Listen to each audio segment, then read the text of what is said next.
మొన్న పత్తి ఎరినాం, నిన్న పత్తి ఎదిరేసి కుప్పేసినాం. ఇలా పత్తిని అమ్మేద్దాం. పత్తి కుప్ప పడేదాకా నా బిడ్డలకి పోలేదు, కానీ ఇప్పుడు పత్తి అమ్మేస్తున్నాం కాబట్టి పొట్టు పొట్టు దుంకింది. పత్తిని కొనుక్కోవడానికి మనం ఎక్కువ పెస్టిసైడ్స్ ఫర్టిలైజర్స్ తీసుకుంటాం కదా, వాళ్ళే వస్తారు. వేరే వాళ్ళు వచ్చినా దాదాపు అందరు రైతులు ఫర్టిలైజర్ షాప్ వాళ్ళకే అమ్ముతారు. పంటకి పెట్టుబడి కోసం వేరే వాళ్ళ దగ్గర వడ్డీకి తెచ్చే బదులు ఫర్టిలైజర్ షాప్ వాళ్ళ దగ్గరనే మందులు ఉద్దర తెచ్చుకుంటారు.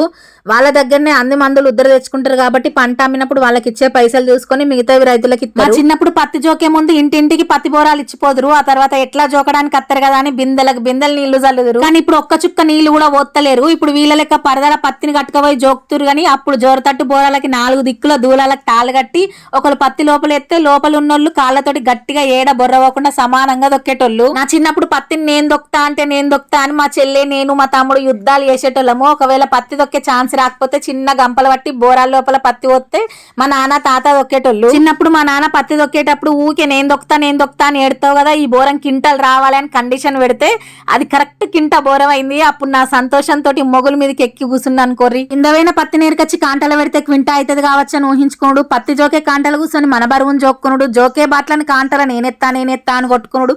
అప్పుడు అవే కదా మనకు పెద్ద పెద్ద ఆనందాలు. ఇప్పుడు పిల్లలకి ఇవన్నీ ఏం తెలుసు. మా పత్తి అయితే 10 క్వింటాల 74 కిలోలైంది.